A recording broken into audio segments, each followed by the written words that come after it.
afutano atachita zakupsa ku maiko akunja ngati South Africa komanso Nigeria, Spana Malawi mbiri yake ikuona kuti ikupita patali mpaka nano maiko ena akunja akuyamikiratu Spana Malawi. Yamikiratu osati kongoyamikira ndi pakamwa komano kuchita kenaka yake kupereka ndithudi ndalama ngati chithokozo kumuyamika kuti kaswiriweyo ndi umatha ndiwe dolo kwambiri ndipo ukutisangalatsa kwambiri kuno ku Africa. Enato kumazafunsa kuti kodi nkhani yake ikuyenda bwanji, chachitika chenicheni ndi chani. Ayi ndithu makosana nkhani ndiona kuti Spana Malawi ameneno ambiri tikumudziwa bwino ndi zina limene la Spana Malawi, komano zina lake lenileni la pamsonkho ndikuti ndi Austin Awali Spana amene ndi dolo kwambiri ku nkhani ya madyedwe, zakudya amadya zakudya ndithu mukamphindi kochepa malizato zakudya zochuluka kwa basi. Yambetu chonchi makosana nkhani ndi cholinga choti muisatire bwinobwino. Ku Malawi ambiri tikutsatira bwino kuti tili ndi Spana Malawi amene ndi kaswiri kwambiri pa nkhani ya zakudya amadinda osati masewera mukanyengo kochepa kwambiri. Inotu kaswiri amene mbiri yake inapita kwambiri patali potengeranso ndi luso limene amaonesa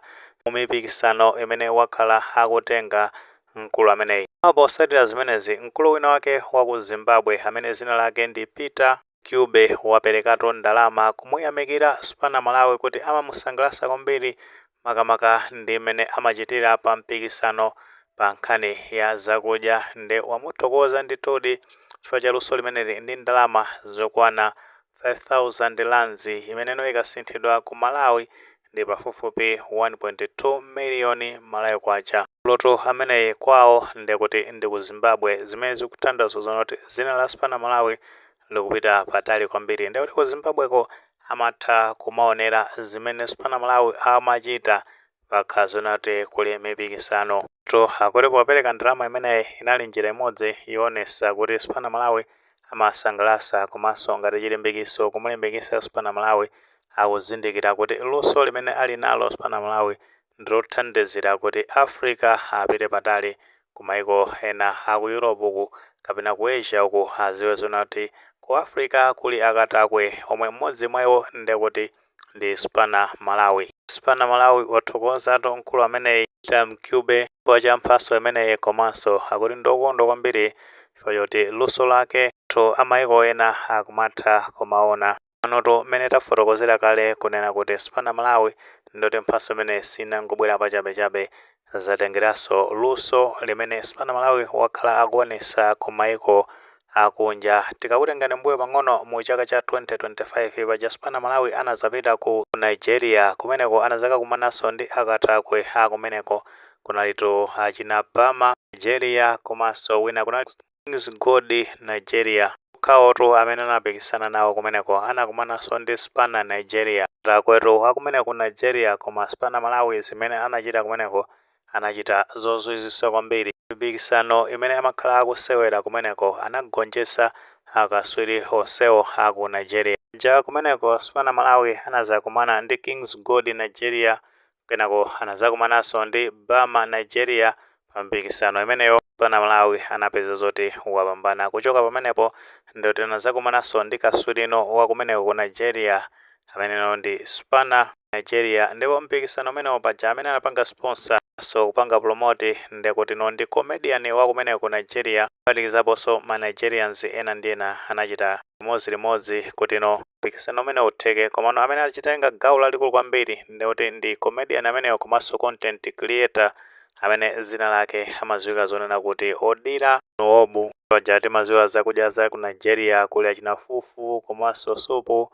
ndi Spana Malawi anakwanisa tikita chokudya chonsecho mpaka nano ndi kupambana tu aino ake akumeneko. Mmene ankabwera ku Malawi anabwerako ndi kakhosa ndithu chifukwa mpikisano umene anazapanga ndi Kings God Nigeria anazapeza zoti wapambana ndalama yokwana 2,200 rand. Ino ini toto kumeneko ku Nigeria amazatuka ndi ndalama ndithu around 18 to 20 meter imene anaweruka nayo kuchoka kumeneko afutano atagonjetsa akaswiri amenewo achina Spana Nigeria komanso Bama Nigeria. Ndalama imeneyo inali ngati towini imene anapeza kumeneko potengeranso ndi maleti anthu ameneyo mu chaka cha 2025 sizokhazo kuti naonanso kuti recently munali mwezi wa February umene chaka chimene cha 2026 Spana Malawi anazapeza zoti wapita ku dziko la South Africa kuyakachitanso mpikisano wa chakudya kumeneko nde anakumananso ndi kaswiri kumeneko ku dziko la South Africa ameneno amakhala akuthibula chakudya kwambiri ambiriso kopera kuti tinatsatira mpikisano umenewo ndipo maonekedwe mukhamu mwa ata amene anapikisana nawo kumene ku South Africa amene amadziwika ndi dzina loti BUG alese amachita kudziwiratu kuti Spana Malawi zitha kumuvuta kumeneko komano zimene anachita kumeneko ku South Africa alese anali ozizimuka kwambiri anachitatu zinthu zakupsya kwambiri zochakuka ndi mmene amaonekera Spana Malawi kuzaonanso BUG ali anthu amene tinapita kukaonera mpikisano umenewo ndekutino tinazizimuka kwambiri. Mpikisano umenewo unachitikira kumalo amene amadziwika kuti retreat kumene ku South Africa olo osanayambike mpikisano Spana Malawi ankachita kufotokoza kunena zona kuti BUG amene akakumana naye ndoti siwamasewera ndiopsa kwambiri be ankanena zona kuti iye ngati Spana Malawi ayesesa kuchita chothekera china chilichonse kuti apambane pa mpikisano umenewo wichi ndiona kuti mpikisano utachitika tinaona zona kuti Spana Malawi ndikuti anakwanisa kudya chakudyato mu mphindi zochepa kwambiri ndi kumupita BUG mpaka nawo kuzapezeka kuti Spana Malawi wapambana mpikisano umenewo. Kuchoka kumeneko anawerukanso ndi ndalama ndithu yogwirika chifukwa anazaweruka ndi 20,000 rands ikasinthidwanso ku Malawi ayi ndi ndalama ndithu ya nzeru kwambiri.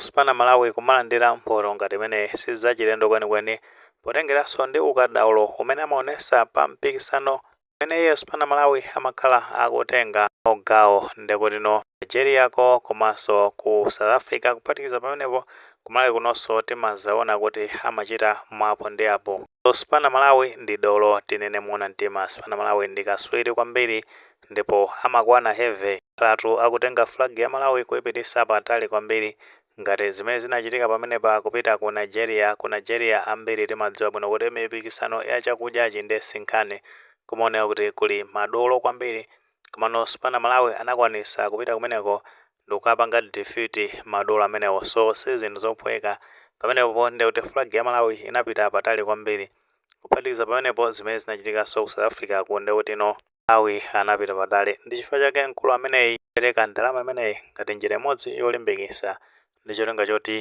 wakambiramo kunena zona kuti luso limeneli la ku Africa lipite patali kandi ku Asia komanso ku Europe. Mmenemo ni mmene nkhani zake zikuyendera kutheka kukhala ndi maganizo pa nkhani imeneyi pamene tinazona kuti Spana Malawi sidatu mphoto ya ndalama kuchokera kwa nzika ya dziko la Zimbabwe omwe zina lawo ndi Peter Dube omweno pereka ndalama yokwana 1,000 rands imeneno ikasinthidwa ku Malawi kwacha ndi pafupifupi 1.2 million powathokoza kuti amasangalasa komanso luso limene Spana Malawi ali nalo. Maganizo amene alipo muthofotokoza comment section komano tikamapereka tizikumbukiranso kulemekeza maganizo anzathu. Seweyo panga like video imeneyi komanso panga subscribe channel chimene cha Fox Malawi News 18 kuti nkhani zambiri zikamachitika ndi kuti zitha kufikirani mosavuta.